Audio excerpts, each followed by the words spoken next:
കോഴിക്കോട്ട് നിന്നും Shri T P Chandrasekharan ദാരുണമായി കൊല ചെയ്യപ്പെട്ട വാർത്ത പുറത്തു വന്നിട്ട് ഏകദേശം 24 മണിക്കൂറാകുന്നതേയുള്ളൂ. ആ സംഭവത്തിലുള്ള അങ്ങേയറ്റത്തെ വേദനയും അനുശോചനവും ആ സംഭവത്തോടുള്ള പ്രതിഷേധവും ആമുഖമായി തന്നെ അറിയിക്കുവാൻ ഞാൻ ആഗ്രഹിക്കുകയാണ്. മരണം അതാരുടേതായിരുന്നാലും ഏറ്റവും വേദനാജനകമായ ഒന്നാണ്. പ്രത്യേകിച്ചും ജീവിതത്തിന്റെ വസന്തകാലത്ത് ഒരാൾ കൊല ചെയ്യപ്പെടുമ്പോൾ ആ വേദന കൂടുതൽ തീവ്രമായി മാറും എന്ന കാര്യത്തിൽ ഒരു സംശയവുമില്ല. ആരും ആരെയും കൊല്ലാൻ പാടില്ല എന്ന് ദൃഢമായി നിലപാട് സ്വീകരിക്കുന്ന ഒരു രാഷ്ട്രീയ പ്രസ്ഥാനമാണ് CPIM. പക്ഷേ ദൗർഭാഗ്യവശാൽ പലപ്പോഴും പലരും കൊല ചെയ്യപ്പെടുന്നതിന് നാം സാക്ഷ്യം വഹിക്കേണ്ടതായി വന്നിട്ടുണ്ട്. ഏതായിരുന്നാലും രാഷ്ട്രീയമായ പ്രവർത്തനങ്ങളെല്ലാം ആശയതലത്തിൽ നിലനിൽക്കണമെന്നും ആശയപരമായ സമരമാണ് രൂക്ഷമായി നടക്കേണ്ടതെന്നും കായികമായ ആക്രമണങ്ങൾക്ക് ഒരു പ്രസ്ഥാനത്തെയും തളർത്താനാവില്ല എന്നും സ്വാനുഭവങ്ങളുടെ അടിസ്ഥാനത്തിൽ തന്നെ CPIM എല്ലായ്പ്പോഴും ഉയർത്തിപ്പിടിച്ചിട്ടുള്ള നിലപാടാണ്. മാർക്സിസം തന്നെ ലോകത്തിലെ ഏറ്റവും ആകർഷണീയമായ രാഷ്ട്രീയ പ്രത്യയശാസ്ത്രമായി സാധാരണക്കാരായ ജനങ്ങളെ ആകർഷിക്കുന്നത് അതിന്റെ മാനവികത കൊണ്ടാണ്. മാർക്സിസത്തിന്റെ അന്തസത്ത മാനവികതയാണ്. ഒരു മനുഷ്യന്റെ ഒരു തുള്ളി രക്തത്തിന് ഒരു കിരീടത്തെക്കാൾ വിലയുണ്ട് എന്ന് മയ്യഴിപ്പുഴയുടെ തീരങ്ങളിൽ M. മുകുന്ദൻ എഴുതുന്നുണ്ട്. അതൊരു സിംബോളിക് റെപ്രസെന്റേഷനാണ്. ഒരു കിരീടമെന്നാൽ ഒരു രാഷ്ട്രത്തിന്റെ ഭരണാധികാരം എന്നാണ് അർത്ഥം. ഒരു രാഷ്ട്രത്തിന്റെ അധികാരത്തെക്കാൾ വലുതാണ് ഒരു മനുഷ്യന്റെ ഒരു തുള്ളി രക്തം എന്ന M. മുകുന്ദന്റെ ഒരു ഭാവനയാണ് യഥാർത്ഥത്തിൽ മാനവികതയുടെയും മനുഷ്യ സ്നേഹത്തിന്റെയും പ്രതീകമായി നമുക്ക് എടുത്തുദാഹരിക്കാൻ കഴിയുക. ഞാൻ സൂചിപ്പിക്കുന്നത് ഇന്നലെ വരെ നമ്മോടൊപ്പം ഉണ്ടായിരുന്ന രാഷ്ട്രീയമായ ഭിന്നാഭിപ്രായങ്ങൾ അവസാന കാലത്ത് ശക്തമായിട്ടുണ്ടായിരുന്ന ശ്രീ ടി പി ചന്ദ്രശേഖരൻ കൊല്ലപ്പെട്ട ആ സംഭവം ഏറ്റവും ദുഃഖകരവും അപലപനീയവുമായ സംഭവം. ആ സംഭവത്തെ അങ്ങേയറ്റത്തെ ദുഷ്ടലാക്കോടുകൂടി രാഷ്ട്രീയ മുതലെടുപ്പ് നടത്താൻ ഇപ്പൊ ശ്രമം നടന്നുകൊണ്ടിരിക്കുകയാണ്.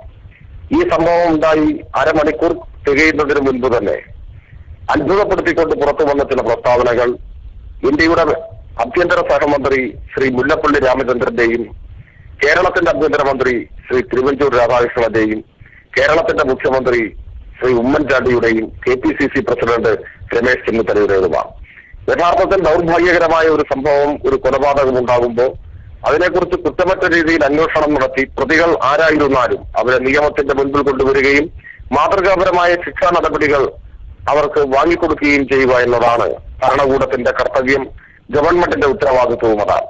എന്നാൽ യാതൊരു വിധത്തിലുള്ള അന്വേഷണവും നടക്കുന്നതിന് മുൻപ് ഇങ്ങനെയൊരു സംഭവം ഉണ്ടായിരിക്കുന്നു എന്ന് കേട്ട ഉടനെ FIR പോലും രജിസ്റ്റർ ചെയ്യുന്നതിന് മുൻപ് ഈ സംഭവത്തിന്റെ ഉത്തരവാദികൾ CPIM ആണ് എന്ന അങ്ങേയറ്റത്തെ നിരുത്തരവാദപരമായ പ്രസ്താവന, അതോടൊപ്പം ഞാൻ ഈ മുൻപ് സൂചിപ്പിച്ച പേരുകാരൊക്കെ കോൺഗ്രസിന്റെ നേതാക്കന്മാർ മാത്രമല്ല, കേരളത്തിലെ ഗവൺമെന്റിന് നേതൃത്വം കൊടുക്കുന്നവർ, കേരളത്തിലെ ഗവൺമെന്റിനെ നയിക്കുന്നവർ, കേന്ദ്രത്തിൽ ആഭ്യന്തര വകുപ്പ് കൈകാര്യം ചെയ്യുന്ന ആൾ ഒക്കെയാണ്. അതിന്റെ അർത്ഥം ഈ സംഭവത്തെക്കുറിച്ച് അന്വേഷിക്കുന്ന പോലീസിന് ആദ്യമേ ഒരു സൂചന കൊടുക്കുകയാണ്. നിങ്ങൾ ഈ ദിശയിൽ വേണം അന്വേഷണം നടത്താൻ, ഇന്ന ആളുകളെ വേണം നിങ്ങൾ അറസ്റ്റ് ചെയ്യാൻ, അവരാണ് ഈ കുറ്റം ചെയ്യുന്നത് എന്ന് മുഖ്യമന്ത്രിയും ആഭ്യന്തരമന്ത്രിയും തന്നെ പറയുന്ന അത്യന്തം അപകടകരമായ നിരുത്തരവാദപരമായ ഒരു പ്രസ്താവന നടത്തുകയാണ് അവർ ചെയ്തുകൊണ്ടിരിക്കുന്നത്. ആഭ്യന്തര സഹമന്ത്രിയായിരുന്ന മുല്ലപ്പള്ളി രാമചന്ദ്രനും മുഖ്യമന്ത്രി ശ്രീ ഉമ്മൻചാണ്ടിയും പറയുന്നത് ഇവരെ രണ്ടുപേരെയും ശ്രീ ടി പി ചന്ദ്രശേഖരൻ മാസങ്ങൾക്ക് മുൻപ് തന്നെ കണ്ട് ഇത്തരത്തിലുള്ള അക്രമങ്ങളെക്കുറിച്ചും ഭീഷണിയെക്കുറിച്ചും പറഞ്ഞിരുന്നുവെന്നാണ്. അതിന്റെ അർത്ഥം അദ്ദേഹം ആക്രമിക്കപ്പെടുമെന്ന് ഇവർക്ക് രണ്ടുപേർക്കും അറിയാമായിരുന്നുവെന്നാണ്. അങ്ങനെ അറിയാമായിരുന്നുവെങ്കിൽ എന്തുകൊണ്ടാണ് രാഷ്ട്രീയ അധികാരവും പോലീസ് വകുപ്പും കയ്യിലുണ്ടായിരുന്നതും ആവശ്യമായ സംരക്ഷണം, സുരക്ഷിതത്വം ടി പി ചന്ദ്രശേഖരന് നൽകാതിരുന്നത്? ആ ഉത്തരവാദിത്വത്തിൽ നിന്ന് അവർ മാറി നിന്നത് എന്തുകൊണ്ട് എന്നവർ വിശദീകരിക്കേണ്ടതായിട്ടുണ്ട്. അതോടൊപ്പം ഈ സംഭവം ഉണ്ടായ ഉടനെ തന്നെ എല്ലായ്പ്പോഴും ഹർത്താലിനെ എതിർക്കുന്ന, ഹർത്താലിനെതിരായ നിലപാട് തുടർച്ചയായി സ്വീകരിച്ചുകൊണ്ടിരിക്കുന്ന കോൺഗ്രസ് ആദ്യം കോഴിക്കോട് ജില്ലയിലും 50 നിമിഷങ്ങൾക്ക് ശേഷം കേരളത്തിലുടനീളവും ഹർത്താൽ പ്രഖ്യാപിക്കുകയാണ് ചെയ്തത്. അതിനെല്ലാം പുറമെയാണ് ഇന്ന് കോഴിക്കോട്ട് വെച്ച് KPCCയുടെ പ്രസിഡന്റ് ഉന്നതരായ പോലീസ് ഉദ്യോഗസ്ഥന്മാരുമായി അടച്ചിട്ട മുറിയിൽ 15 മിനിറ്റ് നേരം സംസാരിച്ചു, രഹസ്യ ചർച്ച നടത്തുകയുണ്ടായി. ആഭ്യന്തര മന്ത്രിയാണ് കൂടിക്കാഴ്ച നടത്തുന്നതെങ്കിൽ ഒരു പക്ഷേ ആ ന്യായം പറഞ്ഞു നിൽക്കാനാവും. എന്ത് അടിസ്ഥാനത്തിലാണ് കേരളത്തിലെ ഒരു രാഷ്ട്രീയ പാർട്ടിയുടെ പ്രസിഡന്റ് ആ പ്രദേശവുമായി നേരിട്ട് ബന്ധമില്ലാത്ത ഒരാൾ ഇത്തരത്തിലുള്ള വളരെ ഗൗരവതരമായ ഒരു കുറ്റകൃത്യം നടന്നതിന്റെ പശ്ചാത്തലത്തിൽ അന്വേഷണ ഉദ്യോഗസ്ഥന്മാരെ വിളിച്ചു വരുത്തി അവരുമായി രഹസ്യ ചർച്ച നടത്തിയത് എന്ന് പരിശോധിക്കേണ്ടതുണ്ട്. അതിനെക്കുറിച്ച് അന്വേഷണം നടത്തേണ്ടതായിട്ടുണ്ട്. അതോടൊപ്പം കോഴിക്കോട് മെഡിക്കൽ കോളേജിൽ പോസ്റ്റ്മോർട്ടം നടപടികൾ നടന്നുകൊണ്ടിരിക്കുമ്പോൾ ആഭ്യന്തരമന്ത്രി തിരുവഞ്ചൂർ രാധാകൃഷ്ണൻ പോസ്റ്റ്മോർട്ടം നടക്കുന്ന മുറിയിൽ കയറി അവിടെ ആ നടപടികളിൽ ഇടപെട്ടതായിട്ടാണ് ദൃശ്യമാധ്യമങ്ങളിൽ നിന്ന് മനസ്സിലാക്കുന്നത്. ഇത് ഗുരുതരമായ പിശകാണ്. ഒരു പക്ഷേ ഈ കേസിനെ പോലും ഗൗരവതരമായി ബാധിക്കാൻ ഇടയുണ്ട് എന്ന് ഞാൻ ഭയപ്പെടുകയാണ്. പോസ്റ്റ്മോർട്ടം നടക്കുന്ന മുറിയിൽ ആ പോസ്റ്റ്മോർട്ടം ജോലികളിൽ ഏർപ്പെട്ടുകൊണ്ടിരിക്കുന്നവർക്കല്ലാതെ ഏത് ഉന്നത സ്ഥാനത്തുള്ളവരായിരുന്നാലും പ്രവേശനമില്ലാത്തതാണ്. ഗൗരവതരമായ കുറ്റകൃത്യമാണ്, ഗൗരവതരമായ നിയമലംഘന പ്രവർത്തനമാണ് ബഹുമാനപ്പെട്ട ആഭ്യന്തരമന്ത്രിയുടെ ഭാഗത്തു നിന്നും ഉണ്ടായിട്ടുള്ളത്. ഞാൻ ഈ കാര്യങ്ങളെല്ലാം ഇപ്പോൾ തന്നെ സൂചിപ്പിച്ചത് നമ്മുടെ നാടിനെ നടത്തിയ ദാരുണമായ ഒരു കൊലപാതകം നടന്ന് നിമിഷങ്ങൾക്കകം ആ കൊലപാതകത്തിന്റെ ഉത്തരവാദിത്വം CPIM-ന്റെ തലയ്ക്ക് മേൽ കെട്ടിവെച്ചുകൊണ്ട് വ്യാപകവും പ്രചണ്ഡവുമായ പ്രചരണം അഴിച്ചുവിടുന്നതിന്റെ പിന്നിലുള്ള രാഷ്ട്രീയ താല്പര്യങ്ങൾ ഈ നാട് തിരിച്ചറിയേണ്ടതാണ് എന്ന് സൂചിപ്പിക്കുന്നതിന് വേണ്ടിയാണ്. രാഷ്ട്രീയ കൊലപാതകങ്ങളുടെയും ആക്രമണങ്ങളുടെയും വേദന ഏറ്റവും കൂടുതൽ അനുഭവിച്ച പ്രസ്ഥാനം കമ്മ്യൂണിസ്റ്റ് പ്രസ്ഥാനമാണ്. ഇപ്പൊ മുതലക്കണ്ണീരൊഴുക്കുന്നവർ പലരും ചരിത്രം മറന്നുപോവുകയാണ്. ഞാൻ തുടക്കത്തിൽ സൂചിപ്പിച്ചു, ആരും ആരെയും കൊല്ലാൻ പാടില്ല എന്ന നിലപാട് സ്വീകരിച്ചിട്ടുള്ളവരാണെന്നാണ്. ആ നിലപാട് സ്വീകരിക്കുമ്പോൾ തന്നെ കൊല്ലപ്പെട്ടവരുടെയും കൊന്നവരുടെയും ചരിത്രവും ആരും മറന്നു പോകരുത് എന്ന് ഞങ്ങൾ ഈ അവസരത്തിൽ ഓർമ്മപ്പെടുത്തുകയാണ്. ലോകത്തിന്റെ എല്ലാ ഭാഗങ്ങളിലും കമ്മ്യൂണിസ്റ്റ് നേതാക്കന്മാർ എക്കാലവും മൃഗീയമായി വേട്ടയാടപ്പെട്ടിട്ടുണ്ട് എന്നത് ചരിത്രത്തിന്റെ ഭാഗമാണ്. സർവദേശീയ രാഷ്ട്രീയ രംഗത്തെ അത്തരം ചരിത്ര സംഭവങ്ങളിലേക്ക് ഞാൻ സമയമെടുത്തു പോകണം എന്ന് കരുതുന്നില്ല. സൗത്ത് ആഫ്രിക്കൻ കമ്മ്യൂണിസ്റ്റ് പാർട്ടിയുടെ ജനറൽ സെക്രട്ടറി ആയിരുന്ന ക്രിസ് ഹാനിയും നമ്മുടെ തൊട്ടയൽ രാജ്യമായ നേപ്പാൾ കമ്മ്യൂണിസ്റ്റ് പാർട്ടിയുടെ ജനറൽ സെക്രട്ടറി ആയിരുന്ന മദൻ ഭണ്ഡാരിയും ജർമ്മൻ കമ്മ്യൂണിസ്റ്റ് പാർട്ടിയുടെ നേതാവായിരുന്ന ഏണസ്റ്റ് ഥേൽമാനുമെല്ലാം ഇങ്ങനെ കൊല ചെയ്യപ്പെട്ടവരാണ് എന്ന് ഈ അവസരത്തിൽ സൂചിപ്പിക്കുക മാത്രം ചെയ്യുകയാണ് ഞാൻ. അതിനു പുറമെ കേരളത്തിന്റെ ചരിത്രം പരിശോധിച്ചാൽ നിരന്തരവും ഏകപക്ഷീയവുമായ ആക്രമണങ്ങളെ നേരിടേണ്ടി വന്ന പാർട്ടിയാണ് കേരളത്തിലെ കമ്മ്യൂണിസ്റ്റ് പാർട്ടി. കമ്മ്യൂണിസ്റ്റുകാരെന്ന് കേട്ടാൽ വെടിവെച്ചു കൊല്ലുന്ന ഒരു കാലം ഈ കേരളത്തിലുണ്ടായിരുന്നു. ഞാനിത് പറയാൻ കാരണം അത്തരം ആക്രമണങ്ങളെ അതിജീവിച്ചാണ് ഇന്ന് കേരളത്തിലെ ഏറ്റവും വലിയ രാഷ്ട്രീയ പാർട്ടിയായി CPIM വളർന്നത്. അത് തെളിയിക്കുന്നത് കായികമായ ആക്രമണങ്ങൾ ഒരു പാർട്ടിയെയും തകർക്കില്ല എന്നതാണ്. കായികമായ ആക്രമണങ്ങൾ കൊണ്ട് ഏതെങ്കിലും ഒരു പ്രസ്ഥാനം തകരുമായിരുന്നുവെങ്കിൽ CPIM തകരണമായിരുന്നു. ഞങ്ങൾ തകർന്നിട്ടില്ല എന്ന് പറഞ്ഞാൽ അതിന്റെ അർത്ഥം ഒരു പാർട്ടിയെയും കായികമായ ആക്രമണങ്ങളിലൂടെ തകർക്കാനാവില്ല എന്ന് സ്വാനുഭവങ്ങളിലൂടെ മനസ്സിലാക്കുന്നവരാണ് ഞങ്ങൾ എന്നതാണ്. ഇപ്പോ TP ചന്ദ്രശേഖരന്റെ കൊലപാതകത്തിൽ മുതലക്കണ്ണീരൊടുക്കുന്നവരുണ്ട്. കേരളത്തിന്റെ ചരിത്രത്തിൽ ആദ്യമായിട്ടാണ് ഇങ്ങനെ ഒരു സംഭവം എന്ന മട്ടിൽ പ്രചാരണം നടത്തുന്നവരുണ്ട്. ഞാൻ തുടക്കത്തിൽ സൂചിപ്പിച്ചു, TP ചന്ദ്രശേഖരന്റെ ഭരണത്തിൽ അങ്ങേയറ്റത്തെ ദുഃഖവും വേദനയും പ്രകടിപ്പിച്ചുകൊണ്ട് തന്നെ ഞാൻ പറയുന്നു, ഇതാണോ കേരളത്തിലെ ആദ്യത്തെ സംഭവം? തീർച്ചയായും ഈ സംഭവത്തിൽ നമ്മൾ ദുഃഖിക്കുന്നു, പ്രതിഷേധിക്കുന്നു. കുറ്റവാളികളെ അറസ്റ്റ് ചെയ്യണം, നിയമത്തിന്റെ മുൻപിൽ കൊണ്ടുവരണം. കേരളത്തിൽ ഒരിക്കലും ഇങ്ങനെയൊരു സംഭവം ആവർത്തിക്കപ്പെടരുത്. പക്ഷേ ഈ സംഭവത്തിന്റെ മുൻപിൽ നിന്നുകൊണ്ട് ചരിത്രത്തെ സമ്പൂർണ്ണമായി വിസ്മരിക്കുന്നതിനോട് നമുക്ക് യോജിക്കാനുമാവില്ല. കേരളത്തിൽ ഏറ്റവും സമുന്നതരായ കമ്മ്യൂണിസ്റ്റ് നേതാക്കന്മാരെ എത്രയോ വേട്ടയാടിക്കൊണ്ടിരിക്കുന്നു. ആ ചോരപുരണ്ട കഥകൾ കേരളത്തിലെ കോൺഗ്രസ് പാർട്ടിയുടെയും അതുപോലെ ഇതര രാഷ്ട്രീയ പാർട്ടികളുടെയും നൃശംസതയുടെ ക്രൂരതയുടെ ഭാഗമായിട്ട് നമുക്ക് കാണാൻ കഴിയുന്നതാണ്. അഴീക്കോടൻ രാഘവൻ 1972 സെപ്റ്റംബർ മാസം 23-നാണ് CPIM-ന്റെ സംസ്ഥാന സെക്രട്ടേറിയറ്റ് അംഗം. കേരളത്തിന്റെ രാഷ്ട്രീയ ചരിത്രത്തിൽ അത്രമേൽ സമുന്നതനായ മറ്റേതെങ്കിലും ഒരു നേതാവ് കൊല്ലപ്പെട്ടു എന്ന് പറയാനാവില്ല. CPIM-ന്റെ സംസ്ഥാന സെക്രട്ടേറിയറ്റ് അംഗവും അന്നത്തെ ഇടതുപക്ഷ ജനാധിപത്യ മുന്നണിയുടെ കൺവീനറുമായിരുന്നു സഖാവ് അഴീക്കോടൻ. അഴീക്കോടനെ തൃശൂർ ചെട്ടിയങ്ങാടിയിൽ ഒരു അർദ്ധരാത്രിയിൽ KSRTC ബസ്സിൽ വന്നിറങ്ങിയപ്പോ ഇരുളിന്റെ മറവിൽ പതിയിരുന്ന അക്രമികൾ മൃഗീയമായി കുത്തിക്കൊലപ്പെടുത്തുകയായിരുന്നു. ഇത് കേരള ചരിത്രത്തിന്റെ ഭാഗമാണ്. ഇന്ന് വലിയമായി അഭിപ്രായം പറയുന്നവർ, CPIM-നെ കുറ്റപ്പെടുത്തുന്നവർ ഈ ചരിത്ര സംഭവത്തെക്കുറിച്ച് നിശബ്ദത പാലിക്കുകയാണ്. അഴീക്കോടന്റെ ഒറ്റപ്പെട്ട ഒരു അനുഭവമായിരുന്നില്ല. തീർച്ചയായും 1969 ജൂലൈ മാസം 28-നാണ് സഖാവ് കുഞ്ഞാലി കൊല ചെയ്യപ്പെട്ടത്. കുഞ്ഞാലി നിലമ്പൂരിന്റെ MLA ആയിരുന്നു. കിഴക്കൻ ഏറനാട്ടിലെ കമ്മ്യൂണിസ്റ്റ് പ്രസ്ഥാനത്തിന്റെ ഏറ്റവും കരുത്തനായ നേതാവായിരുന്നു.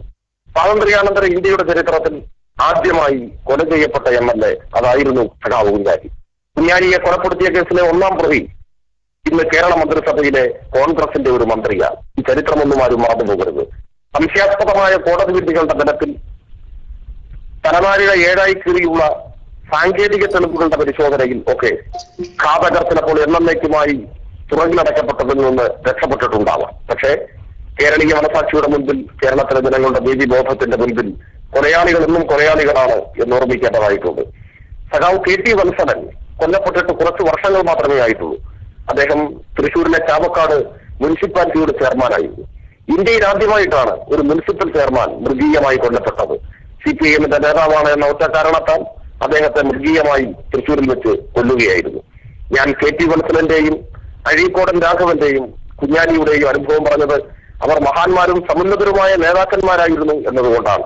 നൂറുകണക്കിന് വരുന്ന കമ്മ്യൂണിസ്റ്റുകാർ ഇങ്ങനെ രക്തസാക്ഷിത്വം വരിക്കേണ്ടതായി വന്നിട്ടുണ്ട്. ഈ പേര് പറഞ്ഞ 3 പേരും കേരള ചരിത്രത്തിൽ പ്രത്യേകതകളുള്ളവരായതുകൊണ്ടാണ് ഞാൻ പേര് പറഞ്ഞത്. ഒരാൾ MLA ആയിരുന്നു, ഇന്ത്യയിൽ ആദ്യമായി കൊല്ലപ്പെട്ട MLA. ഒരാൾ മുനിസിപ്പൽ ചെയർമാനായിരുന്നു, ഇന്ത്യയിൽ ആദ്യമായി കൊല്ലപ്പെട്ട മുനിസിപ്പൽ ചെയർമാൻ. ഒരാൾ ഇടതുമുന്നണിയുടെ കൺവീനറായിരുന്നു. രാജ്യത്തിന്റെ ചരിത്രത്തിൽ ഇതിനു മുൻപോ പിൻപോ ഏതെങ്കിലും ഒരു രാഷ്ട്രീയ മുന്നണിയുടെ കൺവീനർ കൊല്ലപ്പെട്ടിട്ടില്ല. ഇതിനു പുറമെ നൂറുകണക്കിന് വരുന്ന കമ്മ്യൂണിസ്റ്റുകാർ കേരളത്തിലെമ്പാടും കൊല്ലപ്പെട്ടു. കണ്ണൂർ ജില്ലയിൽ മാത്രം 148 കമ്മ്യൂണിസ്റ്റുകാരെ മൃഗീയമായി കൊലപ്പെടുത്തി. ഇപ്പോ TP ചന്ദ്രശേഖരന്റെ വധവുമായി ബന്ധപ്പെട്ട് പ്രചരിപ്പിക്കുന്നത് CPIMൽ നിന്ന് പുറത്തുപോയി അതുകൊണ്ട് അദ്ദേഹത്തെ കൊന്നു എന്നാണ്. എത്ര ശുദ്ധ അസംബന്ധമാണ് ഈ പറയുന്നത്. പല കാരണങ്ങളാൽ CPIMൽ നിന്ന് കാലാകാലങ്ങളായി പലരും പുറത്തു പോയിട്ടുണ്ട്. ചിലരെ പുറത്താക്കിയിട്ടുണ്ട്, ചിലർ പിൽക്കാലത്ത് വീണ്ടും മടങ്ങി വന്നിട്ടുണ്ട്, ചിലർ വരാതിരുന്നിട്ടുമുണ്ട്. പക്ഷേ ഒരാളെയും CPIM കൊലപ്പെടുത്തിയതായി പറയാനാവില്ല. KR ഗൗരിയമ്മ ഒരു കാലഘട്ടത്തിൽ CPIMന്റെ സമുന്നത നേതാവായിരുന്നു. അവർ പുറത്തുപോയിട്ട് ഏതെങ്കിലും തരത്തിലുള്ള ആക്രമണങ്ങൾ അവർക്ക് നേരിടേണ്ടതായി വന്നിട്ടില്ല. MV രാഘവൻ ഇപ്പോഴും ആരോഗ്യവാനായി ജീവിച്ചിരിക്കുന്നത് നമുക്കറിയാം. സമീപകാലത്ത് CPIM വിട്ട എത്രയോ ആളുകൾ, ഒരു പക്ഷേ TP ചന്ദ്രശേഖരനേക്കാൾ ഉയർന്ന കമ്മിറ്റികളിൽ പ്രവർത്തിച്ചുകൊണ്ടിരുന്നവർ എത്രയോ പേർ, സിന്ധു ജോയി വരെയുള്ള ആ പട്ടിക ഞാൻ ഇവിടെ വിശദീകരിക്കണമെന്ന് കരുതുന്നില്ല. അവർക്കാർക്കും ഒരാക്രമണവും CPIMന്റെ ഭാഗത്തു നിന്നുണ്ടായിട്ടില്ല. അവരെല്ലാം ഇപ്പോഴും കേരളത്തിൽ രാഷ്ട്രീയ പ്രവർത്തനം നടത്തിക്കൊണ്ട് ജീവിച്ചിരിക്കുകയാണ്. മറിച്ച് സ്വന്തം പ്രസ്ഥാനത്തിൽ നിന്ന് മറ്റൊരു നിലപാട് സ്വീകരിച്ചതിന്റെ പേരിൽ കേരളത്തിന്റെ ചരിത്രത്തിൽ ആദ്യമായി ഒരാൾ കൊല്ലപ്പെടുന്നത് മൊയാരത്ത് ശങ്കരനാണ്. ഇപ്പോ വലിയ പ്രചരണം നടത്തിക്കൊണ്ടിരിക്കുന്നവർ സൗകര്യപൂർവ്വം മൊയാരത്തിനെ മറക്കുകയാണ്. ആരായിരുന്നു മൊയാരത്ത് ശങ്കരൻ? കേരളത്തിലെ കോൺഗ്രസുകാരെങ്കിലും മൊയാരത്തിനെ മറക്കാൻ പാടില്ല. കാരണം KPCCയുടെ അധ്യക്ഷനായിരുന്നു ഒരു കാലഘട്ടത്തിൽ മൊയാരത്ത് ശങ്കരൻ. കേരളത്തിലെ കോൺഗ്രസ് പ്രസ്ഥാനത്തിന്റെ ചരിത്രം എഴുതിയത് മൊയാരത്ത് ശങ്കരനായിരുന്നു. പുസ്തകം വായിക്കുന്ന ശീലമുള്ള കോൺഗ്രസുകാരും കോൺഗ്രസിന്റെ ചരിത്രം കേരളത്തിൽ മനസ്സിലാക്കുന്നതിനു വേണ്ടി ആധികാരികമായി ആശ്രയിക്കുന്നത് സഖാവ് മൊയാരത്തിന്റെ പുസ്തകമാണ്, കോൺഗ്രസ് ചരിത്രം. അദ്ദേഹം പിൽക്കാലത്ത് കൂടുതൽ ശരിയായ രാഷ്ട്രീയ നിലപാടുകൾ സ്വീകരിച്ചുകൊണ്ട് കമ്മ്യൂണിസ്റ്റായി മാറി. കോൺഗ്രസ് വിട്ടു. ഇന്ത്യയുടെ രാഷ്ട്രീയ വിമോചനത്തിന് കോൺഗ്രസ് പ്രതിനിധാനം ചെയ്യുന്ന വലതുപക്ഷ രാഷ്ട്രീയം ഉതകുന്നതല്ല എന്ന് കണ്ടപ്പോഴാണ് അദ്ദേഹം കമ്മ്യൂണിസ്റ്റായി മാറിയത്. കമ്മ്യൂണിസ്റ്റായി എന്ന ഒറ്റ കാരണം കൊണ്ടാണ് മൊയാരത്തിനെ പട്ടാപ്പകൽ നടു റോഡിൽ വെച്ച് മൃഗീയമായി ആക്രമിച്ച് കോൺഗ്രസ് ഗുണ്ടാസംഘം കൊലപ്പെടുത്തിയത്. ഞാൻ വീണ്ടും ആവർത്തിക്കുന്നു, രാഷ്ട്രീയ പാർട്ടി വിട്ടതുകൊണ്ട്, രാഷ്ട്രീയ പാർട്ടി വിട്ട് മറ്റൊരു പാർട്ടിയിൽ ചേർന്നതുകൊണ്ട് കേരളത്തിൽ കൊല ചെയ്യപ്പെട്ട ഏറ്റവും സമുന്നതനായ നേതാവ് മൊയാരത്ത് ശങ്കരനാണ്. അത് കൊന്നത് കോൺഗ്രസ് ആണ്, അല്ലാതെ CPIM അല്ല. CPIM പാർട്ടി വിട്ടു എന്നതുകൊണ്ട് ഏതെങ്കിലും ഒരു പ്രവർത്തകനെ ആക്രമിച്ചതായി, കൊലപ്പെടുത്തിയതായി ചരിത്രത്തിൽ എവിടെയും നമുക്ക് കാണാൻ വേണ്ടി കഴിയില്ല. മൊയാരത്തിൻ്റെതുപോലെ എത്രയോ മുൻപ് ഞാൻ സൂചിപ്പിച്ച സഖാക്കളെ പോലെ മൃഗീയമായ ആക്രമണങ്ങളെ ഈ പാർട്ടിക്ക് നേരിടേണ്ടതായി വന്നു. ഇപ്പോൾ ചില വാദഗതികൾ കേട്ടത് കോൺഗ്രസുകാർ മാലാഖമാർ ചമയുകയാണ്. കേരളത്തിന്റെ രാഷ്ട്രീയ ചരിത്രത്തിലെ ഏറ്റവും മൃഗീയമായ, നെറികെട്ട, ക്രൂരമായ ആക്രമണങ്ങൾ നിരന്തരമായി ഒരു ഘട്ടത്തിൽ ഏറ്റെടുത്ത് നടത്തിയത് കോൺഗ്രസ് ആയിരുന്നു. ചീമേനി സംഭവം ഇപ്പോഴും ആരും മറന്നിട്ടില്ല. 1987 ചീമേനി സംഭവം ഉണ്ടാവുന്നത്. ഇതായിരുന്നു സംഭവം. CPIMന്റെ ലോക്കൽ കമ്മിറ്റി ഓഫീസിൽ 4 സഖാക്കൾ ഇരിക്കുന്ന സമയത്ത് ഓഫീസ് കെട്ടിടം പുറത്തുനിന്ന് പൂട്ടി ആ കെട്ടിടം കത്തിക്കുകയാണ് കോൺഗ്രസ് ചെയ്തത്. 5 സഖാക്കളാണ് അവിടെ ബന്ധു മരിച്ചത്. 5 സഖാക്കൾ, ഒരു തെറ്റും ചെയ്യാത്തവർ. CPIMന്റെ ഓഫീസിനകത്ത് അനൗപചാരിക യോഗം ചേർന്നുകൊണ്ടിരിക്കുമ്പോൾ പുറത്തുനിന്ന് ഓഫീസ് പൂട്ടി തീയിട്ട് ചുട്ടുകൊള്ളുകയാണ് ചെയ്തത്. ഈ ഇത്രത്തോളം ക്രൂരമായ മറ്റേത് സംഭവമാണ് കേരളത്തിന്റെ ചരിത്രത്തിൽ ഉണ്ടാവുക? ആ ആളുകളാണ് ഇപ്പോൾ മാലാഖ ചമയുന്നത്. KV സുധീഷിനെ അദ്ദേഹത്തിന്റെ മാതാപിതാക്കളുടെ മുൻപിലിട്ട് 37 കഷണങ്ങളാക്കി കൊത്തിനോക്കിയ അനുഭവം നമ്മുടെ മുൻപിലുണ്ട്. ഈ കഴിഞ്ഞ LDF ഗവൺമെന്റിന്റെ കാലഘട്ടത്തിലാണ് ഒരു അധ്യാപകനെ ഒരു സമരത്തിന്റെ പേരിൽ മുസ്ലിം യൂത്ത് ലീഗിന്റെ പ്രവർത്തകർ മലപ്പുറത്ത് വാലില്ലാപ്പുഴ അരീക്കോടടുത്ത് സ്കൂളിലെ പ്രധാനാധ്യാപകൻ ജെയിംസ് അഗസ്റ്റിനെ ചവിട്ടിക്കൊന്നത്. അദ്ദേഹത്തിന് ഇടതുപക്ഷ രാഷ്ട്രീയവുമായി ഒരു ആഭിമുഖ്യവും ഉണ്ടായിരുന്നില്ല. അദ്ദേഹം UDF അനുകൂല മനോഭാവമുള്ള ആളായിരുന്നു. അദ്ദേഹത്തിന്റെ രാഷ്ട്രീയമോ അദ്ദേഹത്തെയോ അദ്ദേഹത്തിന്റെ പ്രവർത്തനങ്ങളെയോ ഒന്നും മനസ്സിലാക്കാതെ സമരത്തിന്റെ പേരിൽ അക്രമം നടത്തി മുന്നിൽ കണ്ട അധ്യാപകനെ ചവിട്ടിക്കൊല്ലുകയാണ് ചെയ്തത്. കേരളത്തിന്റെ ചരിത്രത്തിൽ ആദ്യമായിട്ടല്ലേ അങ്ങനെ ഒരു സംഭവം ഉണ്ടായത്? മലപ്പുറത്ത് വർഷങ്ങൾക്ക് മുൻപ് കളക്ടറേറ്റ് മാർച്ച് നടത്തുമ്പോൾ കണ്ണൻ എന്ന പോലീസുകാരനെ കല്ലെറിഞ്ഞു കൊന്നതും ഇതേ മുസ്ലിം ലീഗായിരുന്നു. അധ്യാപകനെ ചവിട്ടിക്കൊന്ന കേസിലെ ദൃക്സാക്ഷികൾ കോടതിയിൽ സാക്ഷി പറഞ്ഞാൽ നിങ്ങൾ ഈ ഭൂമുഖത്തുണ്ടാവില്ല എന്ന് ഭീഷണിപ്പെടുത്തിയത് കേന്ദ്രമന്ത്രി ഇ അഹമ്മദിന്റെ സാന്നിധ്യത്തിൽ ഇന്ന് കേരള നിയമസഭയിലെ ഒരു MLA കൂടിയായ PK ബഷീറായിരുന്നു. ഞാൻ സൂചിപ്പിക്കുന്നത് ഇത്തരത്തിലുള്ള എത്രയോ ആക്രമണ സംഭവങ്ങൾ, മനുഷ്യ മനസാക്ഷിയെ ഞെട്ടിച്ച സംഭവങ്ങൾ കേരളത്തിലുണ്ടായി. അന്നൊന്നും പ്രതികരിക്കാത്തവർ, അന്നൊക്കെ നിശബ്ദത പാലിച്ചവർ, അന്ന് കൊച്ചു സംഭവമായി എഴുതി തള്ളിയവർ ഇപ്പോ വർദ്ധിച്ച ആവേശം കാണിക്കുമ്പോൾ ആ ആവേശത്തിന്റെ ഉദ്ദേശശുദ്ധിയെ കുറിച്ച് സംശയിക്കാതിരിക്കാൻ തരമില്ല. അത് മാത്രവുമല്ല, UDF ഗവൺമെന്റ് അധികാരത്തിൽ വന്നതിന് ശേഷം 10ഓളം വരുന്ന CPIM പ്രവർത്തകർ, DYFI പ്രവർത്തകർ കേരളത്തിൽ കൊല ചെയ്യപ്പെട്ടു. ഈ കഴിഞ്ഞ 2 മാസത്തിനിടയിൽ 4 DYFI പ്രവർത്തകർ കൊല്ലപ്പെട്ടു. എത്ര ദുഃഖകരമായ സ്ഥിതി! 2 പേർ കോട്ടയം ജില്ലയിൽ കൊല്ലപ്പെട്ടു, ഒരാൾ ഇടുക്കി ജില്ലയിൽ കൊല്ലപ്പെട്ടു, ഒരാൾ പാലക്കാട് ജില്ലയിൽ കൊല്ലപ്പെട്ടു. പാലക്കാട് ജില്ലയിൽ ശ്രീകൃഷ്ണപുരത്തിനടുത്ത് പൂക്കോട്ടുകാവിൽ കൊല്ലപ്പെട്ട ബിനീഷ്, ഞാൻ ആ സഖാവിന്റെ വീട് സന്ദർശിക്കുകയുണ്ടായി. ഗൾഫിലേക്ക് പോകാൻ വേണ്ടി വിസയും എയർ ടിക്കറ്റും എല്ലാം ശരിയായി. യാത്ര തിരിക്കുന്നത് തൊട്ട് തലേ ദിവസമാണ്. വസ്ത്രങ്ങൾ വാങ്ങാൻ വേണ്ടി പോയി മടങ്ങി വരുമ്പോൾ, ബൈക്കിൽ മടങ്ങി വരുമ്പോൾ അദ്ദേഹത്തെ മൃഗീയമായി ആക്രമിച്ച് കൊലപ്പെടുത്തിയത്. ഒരു പക്ഷേ ആ ഉദ്യമം വിജയിക്കാതിരുന്നുവെങ്കിൽ ഇന്ന് അദ്ദേഹം പവർ ഓഫ് യൂത്തിന്റെ പ്രവർത്തകരെ പോലെ ഏതെങ്കിലും ഗൾഫ് രാജ്യത്ത് ഉണ്ടാകുമായിരുന്നു. അങ്ങനെ ദാരുണമായി കൊല്ലപ്പെട്ടു. അനീഷ് രാജൻ ഇടുക്കിയിൽ കൊല്ലപ്പെട്ടു. കോൺഗ്രസുകാരായിരുന്നു അനീഷ് രാജനെ കൊലപ്പെടുത്തിയത്. DYFIയുടെ നേതാവായിരുന്നു, SFIയുടെ ജില്ലാ വൈസ് പ്രസിഡന്റ് ആയിരുന്നു അദ്ദേഹം. ഇതെല്ലാം സംഭവിച്ചത് 1-2 ആഴ്ചകൾക്ക് മുൻപാണ്, ഈ കഴിഞ്ഞ മാസങ്ങളിലാണ്. എന്റെ കേരളത്തിൽ നല്ല പ്രതികരണവും ഉണ്ടായിരുന്നു. ഏതെങ്കിലും മാധ്യമങ്ങൾ അത് ശ്രദ്ധിച്ചോ? ഇപ്പോ പ്രതിഷേധ പ്രസ്താവനകളുമായി മത്സരിച്ചെത്തുന്നവർ അതിനെക്കുറിച്ച് എന്തെങ്കിലും മുണ്ടിയോ? അത് എനിക്ക് സൂചിപ്പിക്കാനുള്ളത്, മരണം ദുഃഖകരമാണ്, വേദനാജനകമാണ്. അത് ആരുടേതായാലും എല്ലാ ജീവനും ഒരേ വിലയാണ്. TP ചന്ദ്രശേഖരൻ കൊല്ലപ്പെട്ടത് വേദനാജനകമാണ്, ദുഃഖകരമാണ്, ഒരു സംശയവും വേണ്ട. അതുപോലെയാണ് അനീഷ് രാജൻ കൊല്ലപ്പെട്ടതും, വിനീഷ് കൊല്ലപ്പെട്ടതും, അജി കൊല്ലപ്പെട്ടതും എല്ലാം. ഇടതുപക്ഷ പ്രവർത്തകർ കൊല്ലപ്പെടുമ്പോൾ, CPIMകാർ കൊല്ലപ്പെടുമ്പോൾ, DYFI പ്രവർത്തകർ കൊല്ലപ്പെടുമ്പോൾ അവരുടെ ജീവൻ ഒരു വിലയുമില്ല എന്ന നില സ്വീകരിക്കുന്നത് അങ്ങേയറ്റം ദുഃഖകരമാണ്, അങ്ങേയറ്റം വേദനാജനകമാണ്. അത് അതിന്റെ രാഷ്ട്രീയം തുറന്നു കാണിക്കപ്പെടേണ്ടതുമാണ്. കൊല്ലപ്പെട്ടവരുടേത് മാത്രമല്ല, എത്രയോ പേർ ജീവിക്കുന്ന രക്തസാക്ഷികളായി കേരളത്തിൽ ഇപ്പോൾ നിൽക്കുന്നു. ഇതൊക്കെ ആരെങ്കിലും ചർച്ചയ്ക്ക് വിധേയമാക്കുന്നുണ്ടോ എന്ന് എനിക്കറിയില്ല. EP ജയരാജനെ എത്ര മോശമായിട്ടാണ് കേരളത്തിൽ പത്രമാധ്യമങ്ങൾ ചിത്രീകരിച്ചുകൊണ്ടിരിക്കുന്നത്. അദ്ദേഹത്തെ ഒരു തിന്മയുടെ പ്രതീകമായി അവതരിപ്പിക്കാൻ മത്സരം നടന്നുകൊണ്ടിരിക്കുകയാണ് കേരളത്തിലെ മാധ്യമങ്ങൾക്കിടയിൽ, എതിർ രാഷ്ട്രീയ പ്രസ്ഥാനത്തിന്റെ പ്രവർത്തകർക്കിടയിൽ. ഏറ്റവും മോശമായ രീതിയിലാണ് അദ്ദേഹത്തെ ആക്ഷേപിച്ചുകൊണ്ടിരിക്കുന്നത്. എന്നാൽ ഇന്ന് കേരളത്തിൽ അദ്ദേഹത്തോളം ത്യാഗം സഹിച്ച, അദ്ദേഹത്തോളം വേദന പേറുന്ന മറ്റേത് രാഷ്ട്രീയ നേതാവാണുള്ളത്? EP ജയരാജൻ ശിരസിൽ വെടിയുണ്ടയും പേറി ജീവിക്കുകയാണ്. എങ്ങനെ വന്നു വെടിയുണ്ട? ഈ സമാധാന രാഷ്ട്രീയത്തിന്റെ കാവൽ മാലാഖമാർ മറുപടി പറയട്ടെ. എങ്ങനെ EP ജയരാജന്റെ ശിരസിൽ വെടിയുണ്ട വന്നു? ചണ്ഡീഗഡ് പാർട്ടി കോൺഗ്രസ് കഴിഞ്ഞ് രാജധാനി എക്സ്പ്രസിൽ നാട്ടിലേക്ക് മടങ്ങുമ്പോഴാണ് സഖാവ് പിണറായി വിജയനെയും കോടിയേരി ബാലകൃഷ്ണനെയും EP ജയരാജനെയും കൊലപ്പെടുത്താൻ കോൺഗ്രസിന്റെ ഇപ്പോഴത്തെ MPയും കേരളത്തിലെ കൊലപാതക രാഷ്ട്രീയത്തിന്റെ എക്കാലത്തെയും നേതാവുമായിരുന്ന K. സുധാകരൻ വാടക കൊലയാളികളെ തോക്കും പണവും അയച്ച് കൊടുത്ത് പറഞ്ഞയക്കുന്നത്. അവർ ആന്ധ്രാപ്രദേശിൽ വെച്ച് രാജധാനി എക്സ്പ്രസിൽ യാത്ര ചെയ്യുകയായിരുന്ന ഈ 3 പേരെയും കൊല്ലാൻ പദ്ധതികൾ നീക്കി.